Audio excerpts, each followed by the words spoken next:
حضرت نوح علیہ السلام اور ان کی قوم کے حالات بیان ہوئے کہ نوح علیہ السلام نے جب اپنی قوم کو توحید کی دعوت دی اور انکار پر عذاب الہی سے ڈرایا تو قوم کے سرداروں نے ان سے کہا، بھلا کیا کہا؟ کہنے لگے آپ تو ہم جیسے بشر ہیں، تو ہماری طرح ہی ہیں آپ، اور آپ کے پیروکار پسماندہ یعنی غریب لوگ ہیں اور کم عقل لوگ ہیں، ہماری رائے میں آپ کو معاذ اللہ ہم پر کوئی فضیلت حاصل نہیں، بلکہ معاذ اللہ ثم معاذ اللہ۔ کہنے لگے آپ تو جھوٹے ہیں، اللہ کے نبی کو کہہ رہے ہیں معاذ اللہ استغفر اللہ۔ نوح علیہ السلام نے جواب دیا کہ میں اپنے رب کی جانب سے واضح دلیل رکھتا ہوں اور اس نے مجھے رحمت سے نوازا ہے، لیکن تم میرے مقام کو سمجھنے کی صلاحیت نہیں رکھتے، تم اتنی صلاحیت رکھتے نہیں ہو۔ اور پھر ارشاد فرمایا کہ میں تم سے دعوت حق کے سلسلے میں کسی اجر کا طلبگار نہیں ہوں اور نہ ہی میں اہل ایمان کو اپنے پاس سے دھتکارنے والا ہوں، اور میں نے یہ دعویٰ بھی نہیں کیا کہ میرے پاس اللہ کے خزانے ہیں، اور نہ میں از خود غیب جاننے والا ہوں، اور نہ ہی میں یہ کہتا ہوں کہ میں فرشتہ ہوں، نہ میں یہ کہتا ہوں کہ جن لوگوں کو تم اپنی نظروں میں حقیر جانتے ہو اللہ انہیں خیر سے نہیں نوازے گا۔ فرمایا یہ ٹھیک ہے کہ اللہ بشروں میں سے رسول بناتا ہے، پر جسے بناتا ہے پھر اسے بڑی شانیں عطا فرماتا ہے۔ پہلے دن سے انسان کا یہ مسئلہ ہے، پہلے دن سے انسان کا یہ مسئلہ ہے کہ وہ کہتا ہے میں انسان سے ہدایت حاصل کروں، لیکن رب نے بھی قانون بنایا ہے کہ اللہ تبارک و تعالیٰ بندے پر ہی وہی فرماتا ہے، فرشتوں اور جنوں کو اللہ نے اس منصب کے لیے منتخب نہیں فرمایا۔ قوم نوح نے کہا کہ آپ نے ہم سے بہت بحث کی معاذ اللہ، بس جس عذاب سے آپ ہمیں ڈرا رہے ہیں وہ لے آئیے۔ تو نوح علیہ السلام نے کہا کہ اللہ چاہے گا تو تم پر عذاب بھی آ جائے گا۔ آیت نمبر 37 سے 47 میں بتایا کہ اللہ تعالیٰ کی طرف سے نوح علیہ السلام کو حکم ہوا کہ ہماری نگرانی میں اور ہماری وحی کے مطابق آپ کشتی بنائیے اور ظالموں کے بارے میں ہم سے کوئی بات نہ کریں۔ حضرت نوح کی خواہش تھی کہ یا اللہ انہیں بھی معاف کر دیں، فرمایا یہ ظالم ہے تو میرے نبی ان کے بارے میں مجھ سے کوئی بات نہ کریں، وہ ضرور غرق ہو جائیں گے۔ پھر وہ کشتی بنانے لگے اور جب ان کی قوم کے سردار ان کے پاس سے گزرتے تو ان کا مذاق اڑاتے۔ یہ آپ کیا کر رہے ہیں؟ آج بھی وزیر مشیر بڑے بڑے لوگ اللہ ماشاءاللہ دینداروں کا مذاق اڑاتے نہیں؟ اڑاتے ہیں کہ نہیں اڑاتے مذاق؟ یہ کن کا طریقہ ہے؟ یہ تو قرآن مجید کہہ رہا ہے کہ حضرت نوح کی قوم جو کافر تھی ان کا طریقہ ہے اہل ایمان کا مذاق اڑانا۔ تو وہ مذاق اڑانے لگے۔ نوح علیہ السلام نے کہا کہ وہ وقت آنے والا ہے کہ جب تمہارا مذاق اڑایا جائے گا اور تمہیں پتہ چل جائے گا کہ رسوا کن عذاب کس پر آئے گا۔ اللہ تعالیٰ نے فرمایا جب ہمارا حکم عذاب آ پہنچا اور تندور ابلنے لگا، تندور سے آگ نکلا کرتی ہے، پانی نہیں نکلا کرتا، اور نوح علیہ السلام کی قوم پر جب عذاب آیا تو پانی تندور سے نکلا، تندور سے اللہ نے پانی نکالا، جہاں سے پانی نکلا نہیں کرتا، تندور ابلنے لگا۔ اللہ اکبر۔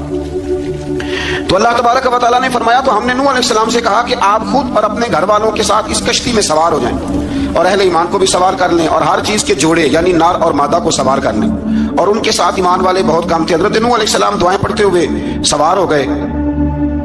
پھر کیا ہوا؟ کشتی انہیں پہاڑوں جیسی موجوں میں لے جا رہی تھی کہ نوح علیہ السلام الگ کھڑے ہوئے اپنے بیٹے سے فرمانے لگے بیٹے ہمارے ساتھ کشتی میں سوار ہو جا اور کافروں کے ساتھ نہ رہو۔ اس نے یعنی نوح علیہ السلام کے بیٹے نے کہا کہ میں آپ کے ساتھ نہیں بیٹھوں گا، ابھی کوئی پہاڑ آئے گا تو میں پہاڑ کی پناہ لے لوں گا۔ اگر کسی نیک آدمی کا بیٹا کبھی غلط نکل آئے تو اس کا مطلب یہ نہیں کہ اس نے تربیت ٹھیک نہیں کی، ہاں یہ اعتراض چھوڑ دیں، اس لیے کہ نوح علیہ السلام کا بیٹا کافر ہو گیا۔ اور جب سیلاب نظر آیا تو اس سے کہا کہ آجا سوار ہو جا، تو کہنے لگا میں نہیں بیٹھوں گا، میں تو کسی پہاڑ کی پناہ لے لوں گا اور میں اس کے اندر چھپ جاؤں گا اور وہ پہاڑ مجھے پانی سے بچا لے گا۔ نوح علیہ السلام نے کہا آج اللہ کے حکم کے سوا کوئی بچانے والا نہیں ہے سوائے اس کے جس پر اللہ رحم فرمائے۔ پھر ان دونوں کے درمیان موج حائل ہو گئی، ایسے ایک موج اٹھی اور حضرت نوح کا بیٹا ڈوب گیا۔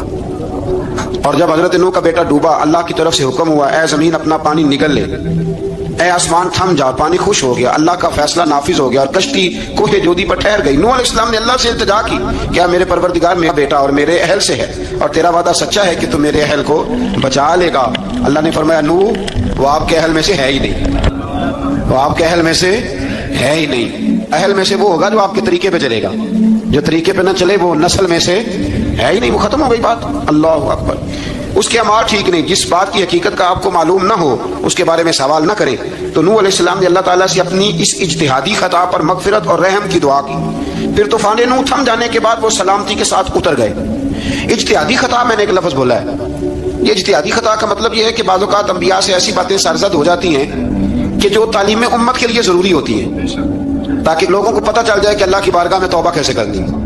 اگر وہ لوگ توبہ نہ کرتے تو ہمیں توبہ کے طریقے سمجھ میں یعنی ان سے اجتہادی خطا ہو گئی، کہنے میں کرنے میں کوئی ایسی بات ہو گئی جو بظاہر اللہ تعالیٰ کی رضا والی، تو فوراً معافی مانگ لیتے تھے، لیکن اب امت ہی اٹھ کے کہے کہ نبی گناہ گار ہے معاذ اللہ، حضرت آدم نے دعا مانگی تھی نا، ربنا ظلمنا انفسنا، اے اللہ ہم نے اپنی جانوں پر ظلم کیا. انہوں نے کہا تھا تو اگر کوئی بندہ حضرت آدم کو ظالم کہے گا تو کافر ہو جائے گا. تو اگر وہ کہے کہ وہ تو خود کہہ رہے ہیں، ایک بندہ ہٹ جاتا ہے، کہتے ہیں تو خود کہہ رہے ربنا ظلمنا، تو خدا کے بندے وہ اللہ کے نبی ہیں، وہ رب سے کہہ رہے ہیں، وہ عاجزی کے طور پر کہہ رہے ہیں. کچھ لوگ ہٹ جاتے ہیں، کہتے ہیں خود حضور نے کہا جی انا بشر مثلکم، میں تمہاری طرح کا بشر ہوں، خود نبی پاک نے کہا ہے. تو عجیب بیوقوف بندے ہو، نبی کریم تو کہہ سکتے ہیں پر امتی اٹھ کے نہیں کہہ سکتا. اس نے تو کہنا ہے وہ حبیب اللہ ہے، اس نے تو کہنا ہے وہ قیامت میں شفاعت کرنے والے ہیں. امتی نے تو کہنا ہے وہ سارے نبیوں کے سردار ہیں، وہ امام الانبیاء ہیں. امتی وہ لفظ ادا کرے گا جو اس کے بنتے ہیں. اب کوئی بندہ اٹھ کے کہہ دے کہ نا، ایک بہت بڑا عالم تقریر کرتے ہوئے کہ جی میں تو ان پڑھ آدمی ہوں، تو اس کا شاگرد کہے کہ استاد جی قسم اٹھائے آپ نے تقریر میں کہا نہیں میں ان پڑھ ہوں، آپ تو ان پڑھ ہے. تو یہ بات ادب ہے کہ بے ادبی ہے؟ چلیں اس سے آگے چلتے ہیں، یہ بھی ذرا مشکل سے سمجھ میں آئے گی. ایک اور بات جو جلدی سمجھ میں آ جائے گی، ایم این اے جب اعلان کرتا ہے، تقریر کرتا ہے، الیکشن لڑتا ہے، تو کہتا نہیں میں قوم کا خادم ہوں. کہتے ہیں نا کہ میں قوم کا خادم سے آپ کیا کچھ کراتے ہو؟ سارے کام کراتے ہیں نا. خادم کو بندہ یہ بھی کہہ لیتا ہے کہ جھاڑو دے دے گلی میں، کہتے ہو کہ نہیں کہتے؟ تو اس نے بھی تو اسپیکر میں کہا میں خادم ہوں. کہو اس سے کہ جھاڑو دے گلی میں آ کے، پھر پتہ کیا حال ہوگا؟ جھاڑو تو نہیں آئے گا اور ہو سکتا ہے کچھ ہے آ جائے. تو اس لیے اب کوئی بندہ کہ جی انہوں نے خود کہا، تو ایک کچھ پوری جماعت ہے لوگوں کی جو بات کو سمجھتی نہیں، کہتے ہیں خود کہا میں بشر ہوں، انہوں نے خود کہا میں غیب نہیں جانتا، انہوں نے خود کہا میرے پاس خزانہ کوئی نہیں، انہوں نے خود کہا میرے پاس کوئی شے نہیں. اس لیے آپ سمجھیں کسی کے لفظوں پر اگر آپ گرا لگا کے بیٹھیں گے تو پھر اس سے بے ادبی ہوگی. تو نوح علیہ السلام نے اللہ سے اپنی اجتہادی خطا کی معافی مانگی. اب حضرت نوح کو کوئی خطا کار کہے گا تو بہت بڑا مجرم بن جائے گا، اس لیے کہ وہ اللہ کے نبی ہیں. آیت نمبر 50 میں قوم عاد کا ذکر ہے اور ان کی طرف دعوت توحید دینے کے لیے اللہ تعالیٰ نے حضرت ہود علیہ السلام کو بھیجا. ہود علیہ السلام نے قوم سے کہا کہ میں تم سے کسی چیز کا اجر طلب نہیں کروں گا، میرا اجر میرے اللہ کی بارگاہ میں ہے، بس تم اپنے رب سے بخشش مانگو، پھر اس کی بارگاہ میں توبہ کرو، اللہ تعالیٰ تم پر موسلا دھار بارش برسائے گا اور تمہاری قوت میں اضافہ فرمائے گا. قوم عاد نے دعوت حق کو رد کیا اور ایمان نہ لائے، بلکہ ہود علیہ السلام پر طنز کیا. وہ کہنے لگے کہ ہمارے تو معبودوں نے، ہمارے بتوں نے معاذ اللہ آپ کو پاگل بنا دیا ہے، آپ کو مجنون بنا دیا ہے. الٹا حضرت ہود کو کہنے لگے اس لیے آپ ایسی باتیں کرتے ہیں. ہود علیہ السلام نے کہا میں اللہ کو گواہ بناتا ہوں اور تم بھی گواہ رہنا کہ میں تمہارے شرک سے بری ہوں اور میں اللہ پر توکل کرتا ہوں اور میں نے رسالت کا حق ادا کر دیا ہے. آیت نمبر 58 میں اللہ تعالیٰ نے فرمایا جب ہمارے عذاب کا وقت آ گیا تو ہم نے اپنی رحمت سے ہود اور ان کے ساتھ مومنوں کو نجات عطا کی. قوم عاد نے اللہ کی نشانیاں اور رسولوں کو جھٹلایا اور دنیا اور آخرت میں لعنت کے حقدار ہوئے. آیت نمبر 61 میں پھر سے حضرت صالح علیہ السلام اور ان کی قوم سمود کے حالات کو بیان کیا گیا.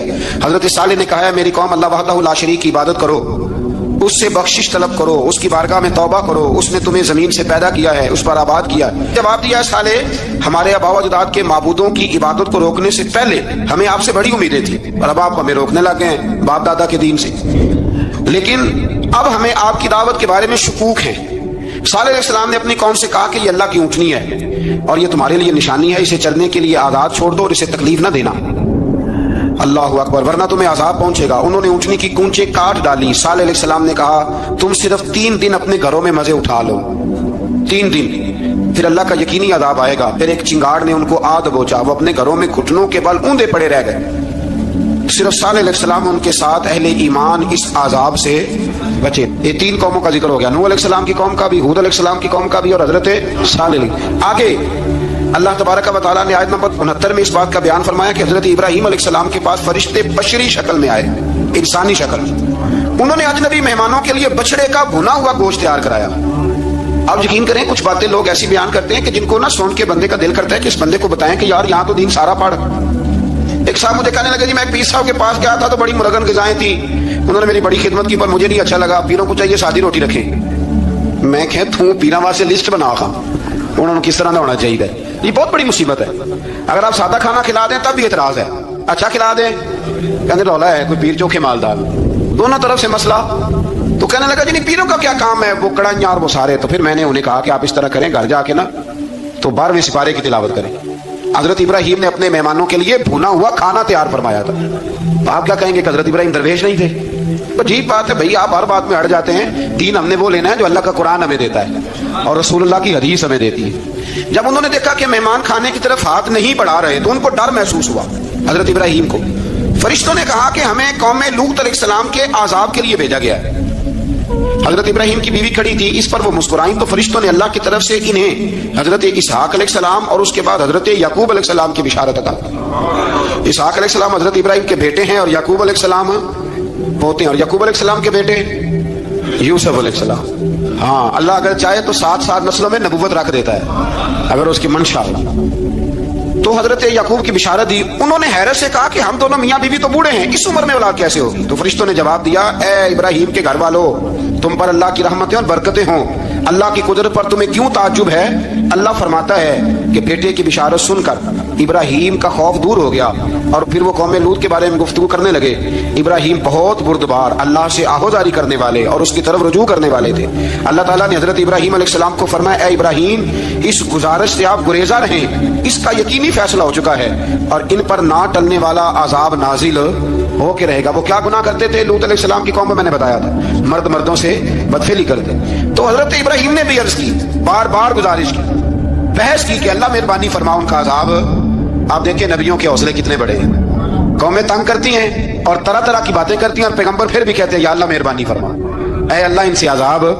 آیت نمبر 77 میں حضرت لوط علیہ السلام کی قوم کی بدعمالیوں اور لوط علیہ السلام کے اپنی قوم کو بدعمالیوں کے باعث فرشتوں کی آمد، قوم کے بدعمال لوگوں کے دوڑ کر آنے اور حضرت لوط کو ان کے سمجھانے اور ان کے انکار پر مضطرب ہونے کا ذکر ہے، جس پر فرشتوں نے حضرت لوط کو تسلی دی کہ آپ فکر نہ کریں، ہم آپ کے رب کے فرشتے ہیں، یہ آپ اور ہم تک نہیں پہنچ سکیں گے۔ آپ رات کے آخری حصے میں قوم کی طرف توجہ کیے بغیر ہجرت فرما لیں، اس لیے کہ صبح کے وقت ان پر عذاب آئے گا۔ جب اللہ کا عذاب آیا تو اس نے بستی کے اوپر کے حصے کو نیچے کر دیا اور قوم لوط کے اوپر اللہ کی طرف سے لگاتار نشان زدہ پتھر برسائے گئے، لگاتار پتھر آئے۔ آیت نمبر 84 میں اللہ تعالیٰ نے حضرت شعیب علیہ السلام اور ان کی قوم کا ذکر فرمایا ہے اور ان کے جرائم کو بیان کیا گیا ہے۔ وہ ناپ تول میں کمی کرتے تھے، دوسروں کو چیزیں کم تول کر دیتے تھے۔ اللہ تعالیٰ نے ان سے فرمایا کہ فساد فی الارض سے باز آؤ اور اپنے سے پہلے سرکش امتوں کا انجام دیکھ لو۔ جب حضرت شعیب کی نصیحتوں کا ان پر اثر نہ ہوا تو پھر اللہ تعالیٰ نے انہیں بھی عذاب سے ہلاک کر دیا۔ آیت نمبر 94 میں فرمایا کہ جب ہمارا عذاب آیا تو ہم نے اپنی رحمت سے حضرت شعیب اور ان پر ایمان لانے والوں کو بچا لیا اور ظالموں کو ایک زبردست چنگار نے پکڑ لیا تو صبح وہ اپنے گھروں میں اونٹے منہ پڑے تھے، گویا وہ کبھی وہاں آباد تھے ہی نہیں۔ آیت نمبر 96 میں حضرت موسیٰ علیہ السلام کو عطا کیے جانے والے 9 معجزات کا ذکر ہے۔ پھر فرعون اور اس کے پیروکاروں کے باطل روش کے باعث ان کی ہلاکت کا بھی ذکر فرمایا اور دنیا اور آخرت میں انہیں ملعون یعنی لعنتی قرار دیا۔ جن بستیوں کو اللہ تعالیٰ نے ہلاک کیا ان میں سے بعض کے آثار موجود ہیں اور بعض کے آثار تک معدوم ہو چکے، ان میں سے ہر بستی والے اپنے ظلم کے باعث ہی ہلاک ہوئے۔ اللہ تعالیٰ کسی پر ظلم نہیں فرماتا، لوگ خود اپنی جانوں پر ظلم کرتے ہیں۔ جو شخص عذاب آخرت سے ڈرتا ہے اس کے لیے اس میں نشانیاں موجود ہیں۔ آیت نمبر 106 سے اللہ تعالیٰ نے انجام کے اعتبار سے لوگوں کی 2 قسمیں بیان کی، 2 قسمیں فرمایا، ایک ہے سعادت مند لوگ اور دوسرے ہیں بدبخت۔ فرمایا بدبختوں کا ٹھکانہ جہنم ہے جس میں وہ ہمیشہ رہیں گے، اور نیک بختوں کا ٹھکانہ جنت ہے، وہ ہمیشہ اسی میں رہیں گے اور ان کے لیے اللہ کی طرف سے نا ختم ہونے والی عطا ہے۔ آیت نمبر 110 میں حضور صلی اللہ علیہ وسلم کو تسلی دی گئی کہ جس طرح یہ لوگ قرآن کے بارے میں اختلاف کرتے ہیں اسی طرح قوم موسیٰ نے تورات کے بارے میں بھی اختلاف کیا تھا اور اللہ نے ان کے اعمال کا پورا بدلہ انہیں دیا۔ آیت نمبر 112 سے سرکشی کو چھوڑ کر احکامات دین پر استقامت اختیار کرنے اور ظالموں کے ساتھ میل جول رکھنے سے بچنے کا حکم دیا گیا ہے اور فرمایا کہ ظالموں سے میل جول کا انجام دوزخ کی آگ۔ ہم لوگ نہ شکوہ کرتے ہیں، کسی حکومت کو بنے ہوئے 6 مہینے گزرتے ہیں تو شکوہ شروع ہو جاتا ہے، حالانکہ وہ خود تو نہیں نہ بنتے، ان کو کوئی بنانے والا ہے۔ تو ظالم کا جو مددگار ہوتا ہے وہ بھی ظالم ہوتا ہے، اس لیے احتیاط کریں۔ اور یہ صرف سیاستدانوں کی بات نہیں، دنیا کے ہر معاملے میں آپ غور کریں کہ آپ کسی ظالم کے مددگار تو نہیں۔ اللہ تعالیٰ ہمیں حق پر استقامت عطا فرمائے۔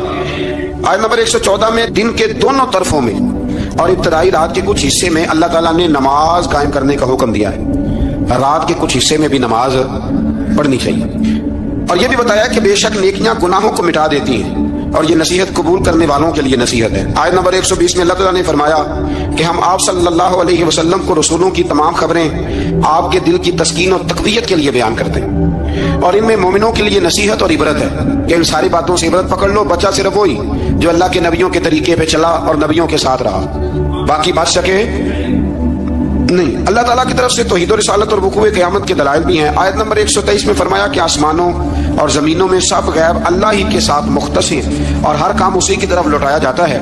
آپ اسی کی عبادت کیجئے، اسی پر توکل کیجئے، اور آپ کا رب لوگوں کے اعمال سے غافل نہیں ہے۔ اسی بارے میں آگے سورۃ یوسف شروع ہو رہی ہے۔ اس کو اللہ تعالیٰ نے کہا ہے کہ یہ بڑا پیارا قصہ ہے، احسن القصص کا، قصوں میں سونا قصہ۔ تو یہ کچھ 12ویں پارے میں اور کچھ 13ویں پارے میں ہے۔ میں نے یہ ارادہ کیا ہے کہ یہ ایک ہی دن پوری بیان کی جائے۔ قوم سبت کا ذکر فرمایا اللہ نے، ہفتے والے دن کچھ لوگ نافرمانی کرتے، ہمارے بھی ہیلے بہانے ہیں نا آج کل کاروبار میں۔ تو اسی سپارے کی آیت نمبر 65 کے اندر اللہ تعالیٰ نے حضرت داؤد کی قوم کا ذکر کیا کہ اللہ نے انہیں حکم دیا تھا کہ ہفتے والے دن مچھلیاں نہیں پکڑنی، تو وہ کہتے تھے چلو ہاتھ لگا کے نہیں پکڑنی، ہاتھ لگا کے۔ وہ ہمارے لوگ ہیلے بہانے تلاش کر لیتے ہیں نا، وہ بڑے جناب انشورنس والا آ گیا، اب وہ بینک والا آ گیا، وہ فلانے صاحب آ گئے، وہ تروڑ مروڑ کے کہانیاں باتیں، اور پھر ہمیں بھی رستے مل جاتے ہیں بچنے کے۔ مفتی صاحب نے کہہ دیا تھا، ایک مولانا سے میں نے ان کو کہا ہفتے والے دن مچھلیاں نہیں پکڑنے کا، نہیں پکڑتے، چھوٹے چھوٹے حوض بنا لیے۔ تو مچھلیاں زیادہ آتی تھی اس دن، یہ بھی اللہ کی قدرت تھی۔ نماز کے وقت گاہک زیادہ آتے ہیں، یہ اس کی قدرت ہوتی ہے۔ تو وہ مچھلیاں حوض میں جمع ہو جاتی ہیں، یوں سمجھ لیں کہ جال انہوں نے لگا لیے ہوئے، تو جال میں وہ پھنستی رہتی تھی، حوضوں میں آتی رہتی تھی۔ ہفتے کو نہیں پکڑتے تھے، اتوار کو پکڑ لیتے تھے، تو پھر اللہ نے انہیں سزا دی۔ فرمایا تماشے کرتے ہو اللہ کے حکم کے ساتھ، کیا سزا دی؟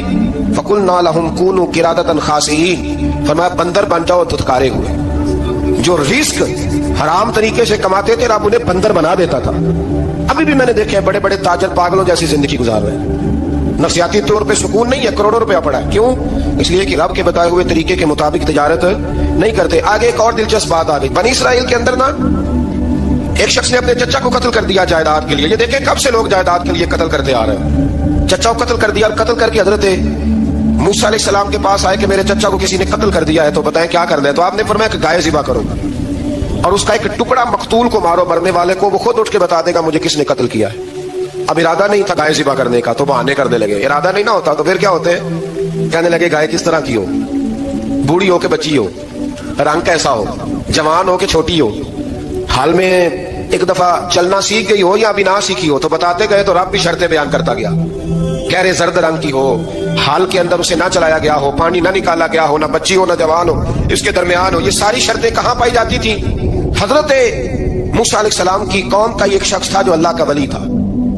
وہ جب انتقال کرنے لگا نا، اللہ اکبر، دیکھو رب ولیوں کی اولادوں پر بھی کتنا فضل فرماتا ہے۔ وہ جب انتقال کرنے لگا تو ایک اس کے پاس چھوٹی سی بچیا تھی، گائے کی بچی، اس نے جنگل میں چھوڑ دی۔ کہنے لگا یا اللہ میں تیرے نام پہ چھوڑتا ہوں، میرا بچہ جوان ہو جائے تو اسے دے دینا، اور تو سرمایہ ہی کوئی نہیں۔ بچہ بڑا ہوا تو بچہ بھی بڑا نیک تھا، اپنی ماں کا بڑا فرما بردار تھا۔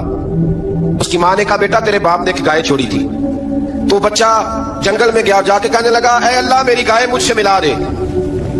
تو رب کریم نے وہ گائے واپس کر دی، وہ گائے گھر لے آیا۔ اب وہ کہنے لگا اماں بیچ دوں، تو اماں کہنے لگی بیٹا میرے پوچھے بغیر نہ بیچنا۔ کئی دفعہ گاہک لگے پر اس نے کہا جب تک میری اماں نہ کہے گی میں بیچوں گا۔ ادھر بنی اسرائیل والے شرطیں جتنی گائے کے بارے میں پوچھ چکے تھے وہ ساری اسی گائے میں پائی جاتی تھی۔ تو یہ ڈھونڈتے ڈھونڈتے وہاں پہنچ گئے، تو کہنے لگے گائے چاہیے۔ تو اس نے کہا بھی تمہاری مرضی سے نہیں، قیمت میری مرضی کی۔ ایک مفسر نے تو یہاں تک لکھا ہے کہ اس نے کہا گائے ذبح کر کے نا، تو جتنا گائے کے اندر گوشت ہوگا نا اتنا ہی کھال کے اندر تم مجھے مال بھر کے دو گے، اتنے سکے بھر کے دو گے، اتنی اشرفیاں بھر کے دو گے، تو پھر تمہیں گائے دوں گا۔ تو پھر یہ گائے انہیں ملی اور یہ گائے لے کر کے آئے۔ زیادہ سوالات نہ کرتے تو زیادہ الجھتے نہ۔ ہم بھی دین کے معاملے میں بڑے سوال جواب کرتے ہیں، اتنا سوال کریں جتنی اس کی ضرورت ہے۔ ان لوگوں نے سوالات زیادہ کیے تو پھر الجھ زیادہ گئے۔ تو میرے بھائی اس کا ذکر بھی اللہ تبارک و تعالیٰ نے پہلے پارے کے اندر بیان فرمایا۔ پھر اللہ کریم نے فرمایا کہ کچھ ایسے لوگ بھی ہیں یہودیوں میں سے جن کا دعویٰ ہو گیا کہ ہم اللہ کے بڑے پیارے ہیں۔ فرمایا یہ صرف ان کے منہ کی باتیں، یہ تو قیامت میں پتہ چلے گا نا کہ اللہ کا پیار کس کے ساتھ زیادہ ہے۔ اور پھر یہ بھی یہودیوں نے دعویٰ کیا ہے، اسی پارے میں اللہ فرماتے ہیں کہ ان کا دعویٰ ہے کہ ہم اللہ کے بڑے پیارے ہیں، جنت میں ہم ہی جائیں گے۔ تو اللہ فرماتا ہے پھر مرنے کی دعا تو کرو، جنت میں تو مر کے جانا ہے نا۔ لیکن رب فرماتے ہیں یہ کبھی مرنے کی دعا نہیں کریں گے، اس لیے کہ انہیں پتہ ہے کہ ہم نے آخرت کے لیے کیا بھیجا۔ لیکن جی پہلا حکم آ گیا یا ایھا الذین آمنوا کہہ کے، پہلی آیت قرآن پاک کی پہلے سپارے میں پہلی آیت جس میں اللہ نے کہا یا ایھا الذین آمنوا، تو پہلا حکم آمنوا کہہ کے آیت نمبر 104 میں جو اللہ نے حکم دیا ہے نا وہ نبی پاک کی تعظیم کا حکم ہے۔ پہلا حکم ہی اللہ نے حضور کی عزت اور ناموس کا ارشاد فرمایا۔ پہلا اس ترتیب کے لحاظ سے وہ ہوا یہ کہ جب نبی پاک کو بات ارشاد کرتے تو صحابہ کرام اٹھ کے عرض کرتے رائینا یا رسول اللہ، حضور سمجھ نہیں آئی ذرا رعایت کر دے. تو یہودیوں کی عبرانی زبان کے اندر ذرا کھینچ کے پڑھتے تھے رائنا، تو اس کا معنی بنتا تھا معاذ اللہ اے ہمارے چرواہے. بکریاں چرانے والے کو بھی وہ رائنا کہتے تھے.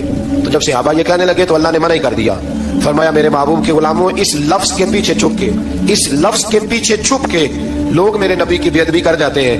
تو جس لفظ کا کوئی ایک معنی بے ادبی والا بنتا ہو وہ لفظ بھی میرے نبی کے لیے نہ کہو. لفظ وہ والے کہو جس میں کوئی بے ادبی کا معنی نکلے نہ. یہاں لوگوں نے بڑے بڑے لفظ نہیں بول دیے پھر کہتے میرا مطلب یہ تھا، میرا مطلب وہ تھا، تو نے وہ لفظ بولا کیوں جس کا کوئی غلط مطلب بھی نکل سکتا تھا. اللہ نے فرمایا یا ایھا الذین آمنوا لا تقولوا رائنا، اے ایمان والو رائنا کہو ہی نہ. تو یا اللہ کیا کہے؟ فرمایا وقولوا انظرنا، تم کہو یا رسول اللہ ایک نظر فرمائیے. انداز دیکھیے انظرنا ایک نظر. تو ہمارے بزرگ تو پہلے بڑے پیار والوں نے کہہ دیا یا رسول اللہ انظر حالنا. کہتے کہاں سے لاتے ہو جملے؟ میں نے کہا اللہ کی کتاب سے.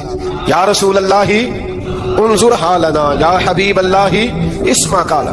تو تم کہو انظرنا، محبوب نظر کرم کرے. واسمعوا، اور کیا ضرورت ہے دوبارہ پوچھنے کی؟ اللہ کہتا ہے پہلے ہی دھیان سے سنا کرو، پہلے ہی واسمعوا، پہلے ہی احتیاط سے سنو. وللکافرین عذاب الیم، اور کافروں کے لیے دردناک عذاب ہے.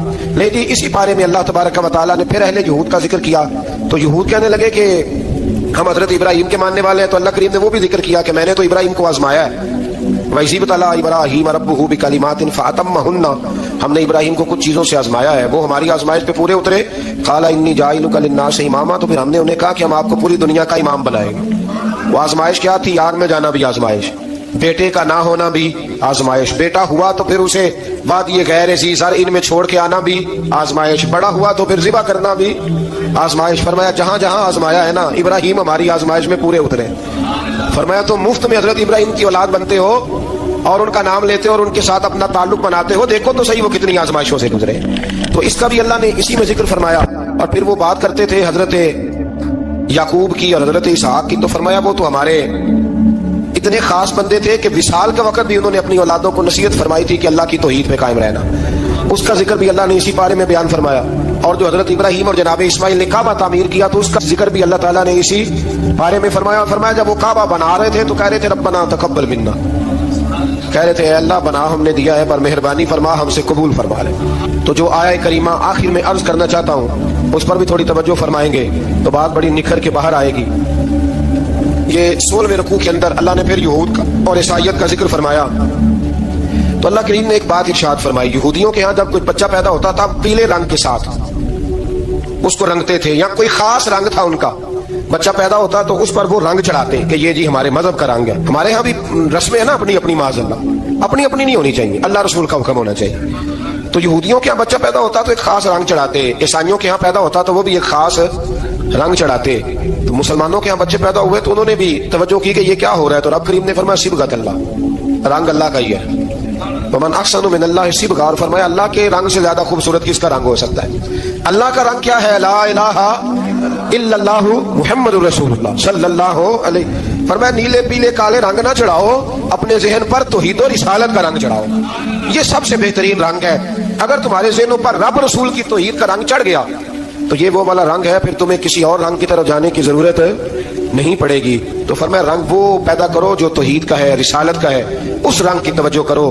قرآن مجید کے اس بارے میں اللہ کریم نے مختلف باتیں بیان کر کے آخری رکوع میں یہ جو رنگ کا ذکر فرمایا نا تو یہ لگتا ہے پورے پارے کا خلاصہ ہے کہ رب کریم نے فرمایا اصل بات یہ ہے کہ تمہاری سوچوں پہ رب رسول کی توحید اور رسالت کا رنگ ہونا چاہیے. وہ ایک دفعہ مسلمہ کذاب بے ایمان کہنے لگا میں نے بنا لیا قرآن پاک کا جواب. معاذ اللہ، جواب کیا بنایا؟ وہ سورۃ ہے نا القاریہ ملقاریہ وما ادراک ملقاریہ، کھڑکھڑانے والی کیا ہے؟ کھڑکھڑانے والی تمہیں کیا پتا کیا ہے؟ کھڑکھڑی قیامت کا ذکر ہے. کہنے لگا میں نے اس کی ایسی صورت بنا لیا. تو کیا بنایا؟ الفیل ملفیل وما ادراک ملفیل. کہنے لگا ہاتھی، تمہیں کیا پتا کیا ہاتھی، تم کیا جانو کیا ہاتھی. تو پاس جو اس کے اپنے بیٹھے تھے نا چیلے، کہنے لگے چپ کر جا، سارے زمانے کو پتا ہاتھی کیا ہوتا ہے. تو پاگل ہے، اس کے 2 کان ہوتے ہیں، ایک سونڈ ہوتی ہے، 4 اس کے پیر ہوتے ہیں. بیوقوف آدمی قرآن کا مقابلہ کرنا ہے تو وہ چاجی کے ساتھ کر پاگلوں کی طرح مقابلہ کرے گا، جوتے کھائے گا بھی، ہمیں بھی پڑھوائے گا. تو قرآن مجید کا کوئی مقابلہ کر سکا؟ تو اس آیہ مبارکہ میں اللہ نے کافروں کو یہ کہا اگر مقابلہ نہیں کر سکتے تو پھر اللہ سے ڈرو ورنہ دوزخ میں ڈالے جاؤ گے، وہ جس کا ایندھن آدمی اور پتھر ہے، اور بنائی بھی کافروں کے لیے گئی ہے. وعدت للکافرین، جہنم کس کے لیے بنائی گئی ہے؟ کافروں اور منافقوں کے لیے. مسلمانوں کے لیے بنائی گئی. مسلمان مرضی سے چھلانگے لگائیں تو ان کی موج ہے، ورنہ ان کے لیے جہنم ان کے لیے اللہ نے جنت بنائی ہے. اور یہ بات کرتے ہی رب کریم نے فرمایا اے محبوب علیہ الصلوۃ والسلام مومنوں کو خوشخبری دے دیں کہ اللہ نے ان کے لیے جنت بنائی ہے, اس میں باغات ہیں, انہیں رزق دیا جائے گا کھانے کے لیے, اور اس میں انہیں پاکیزہ بیویاں دی جائیں گی, اور پھر وہ اس میں ہمیشہ رہیں گے, انہیں اس سے نکالا نہیں جائے گا. آگے جو آیات کریمہ ہے نا اس کے اندر اللہ تبارک و تعالیٰ نے فرمایا ہے کہ اللہ حیا نہیں کرتا سمجھانے کے لیے مچھر کی مثال بھی دینی پڑے. فرمایا قرآن سے کچھ لوگ ہدایت حاصل کرتے ہیں اور کچھ گمراہ ہو جاتے ہیں. جب لوگ اپنی مرضی کی تشریحات چاہتے ہیں تو گمراہ ہوتے ہیں, اور جب قرآن کو رسول اللہ صلی اللہ علیہ وسلم اور امت مسلمہ کی تشریحات کی روشنی میں سمجھتے ہیں تو پھر اللہ ہدایت عطا فرماتا ہے. پھر اللہ تبارک و تعالیٰ نے آگے ارشاد فرمایا حضرت آدم کی پیدائش کا واقعہ. کچھ مفسرین نے لکھا اللہ نے مشورہ کیا تھا فرشتوں سے وَإِذْ قَالَ رَبُّكَ لِلْمَلَائِكَةِ إِنِّي جَاعِلٌ فِي الْأَرْضِ خَلِيفَةً, لیکن کچھ مفسرین کہتے ہیں کہ اللہ کو ضرورت نہیں فرشتوں سے مشورہ کرنے کی. اللہ نے فرشتوں سے مشورہ نہیں کیا بلکہ رب نے انہیں آگاہ فرمایا تھا کہ میں لگا ہوں زمین پہ اپنا نائب بنانے, میں خلافت دینے لگا ہوں زمین پہ. اب یہ تو دینے والے کی مرضی ہے نا اس نے کس کو دینی ہے, یہ تو دینے والے کی مرضی ہے نا اس نے. تو کچھ لوگ کہتے ہیں کہ دینے والے سے زیادہ ہمیں پتہ ہے. تو فرشتوں کو بھی یہ اجتہادی خطا ہو گئی, کہنے لگے یا اللہ اسے نہ بنانا, یہ فساد کرے گا, یہ خون ریزیاں کرے گا. تو اللہ نے فرمایا جو میں جانتا ہوں وہ تم. اللہ اکبر. امام راضی فرماتے جب رمضان آتا ہے تو اللہ فرشتوں سے کہتا ہے ذرا یہ کھول کے دروازے دیکھو نا یہ زمین پہ کیا کر رہے ہیں. تم تو کہتے تھے فساد کریں گے اور یہ سارے تراویح پڑھ رہے ہیں. تم تو گویا کہتے تھے فساد کریں گے اور یہ تو دیکھو گویا رمضان کے روزے رکھ رہے ہیں. یہ تو میری یاد میں نکلے ہوئے. تم کچھ کہتے تھے اور دیکھو میں نے تمہیں کہا تھا نا جو میں جانتا ہوں وہ تم. اللہ نے پھر حضرت آدم علیہ السلام کو تمام زمانے کے علوم عطا کیے, علم سکھا لیا. تو فرشتوں سے کہا تم بھی ان چیزوں کے نام بتاؤ, تو وہ بتا سکے نہیں. اللہ نے فرمایا اب اس طرح کرو آدم کو سجدہ کرو. سب نے سجدہ کیا سوائے وہ. کہنے لگا یا اللہ صرف تجھے ہی کرنا ہے. کرنا بھی صرف اللہ کو چاہیے پر رب کے آگے بھی جھکنا چاہیے, اور جس کے سامنے رب جھکائے نا وہاں بھی. اور یہ جو عاجزی ہے نا یہ جو جھک رہے ہیں یہ علم کے آگے ہے. ہماری مصیبت یہ ہے کہ ہم علم کے آگے بھی گردن جھکانے کو تیار نہیں ہوتے, وہاں بھی ہم خود عالم فاضل بن جاتے ہیں. تو فرمایا کہ سب سے کہا سجدہ کرو, سب نے سجدہ کیا سوائے ابلیس کے. تو پھر ہوا کیا وکان من الکافرین, وہ کافروں میں سے ہو گیا. پھر اللہ نے حضرت آدم کو اور جناب حوا کو نا مقام دے دیا جنت میں رہنے کے لیے, اور کہا سارا کچھ کھانا, درخت کے قریب نہ جانا. ابھی آپ کسی سے کہہ دیں تھوڑا سا کہ پیچھے نہ دیکھنا, یعنی اگر میری سمجھنے ادب کی وجہ سے کوئی 1.5-2 منٹ یا 6 منٹ نہیں بھی نہ دیکھے گا تو سوچے گا ضرور کہ پتہ نہیں اب پیچھے کیا ہے, مصیبت کیا ہے. یعنی آپ کہہ کے دیکھ لیں کسی کو پیچھے نہ دیکھنا, فطرت ہے نا انسان کی, وہ جستجو کرتا ہے کہ اس درخت کے پاس نہ جانا. تو حضرت حوا سلام اللہ علیہ کہتے ہیں دل میں خیال رہتا تھا کہ آخر ہے کیا درخت کے پاس.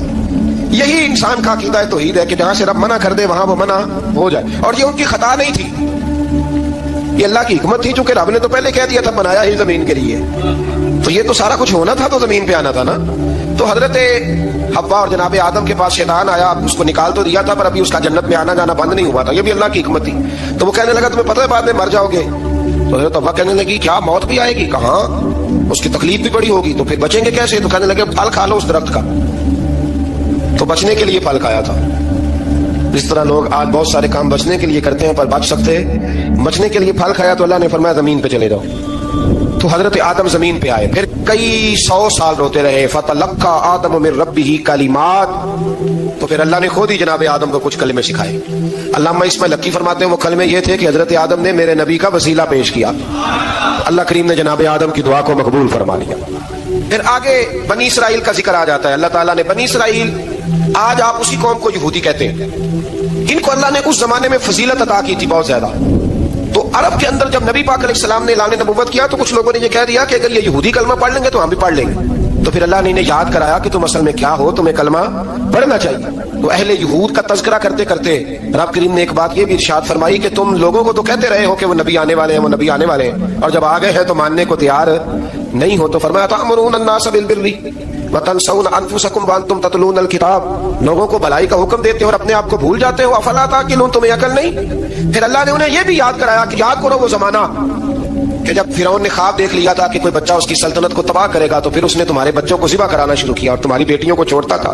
فرمایا یہ بھی تو تم نے دیکھا, میں نے تمہیں پھر تم سے کہا جہاد کرو قوم عمالقہ کے خلاف, تو مقام طیہ میں جا کے یہ لوگ کہنے لگے ہم سے جہاد نہیں ہوتا. اللہ نے انہیں ایک میدان میں قید کر دیا. بڑی دلچسپ بات, قید تو لوگ ہوتے ہیں نا چار دیواری میں, تو اللہ نے بنی اسرائیل والوں کو جب انہوں نے کہا جہاد نہیں کریں گے تو اللہ نے میدان میں قید کر دیا. میدان میں, یہ یاد رکھیں, جب انسان اللہ کی نافرمانی کرتا ہے تو اسے ایسی قید ملتی ہے جس کا اس نے تصور بھی نہیں کیا ہوتا. ایک میدان ہے مقام طیہ, قید ہو گئے,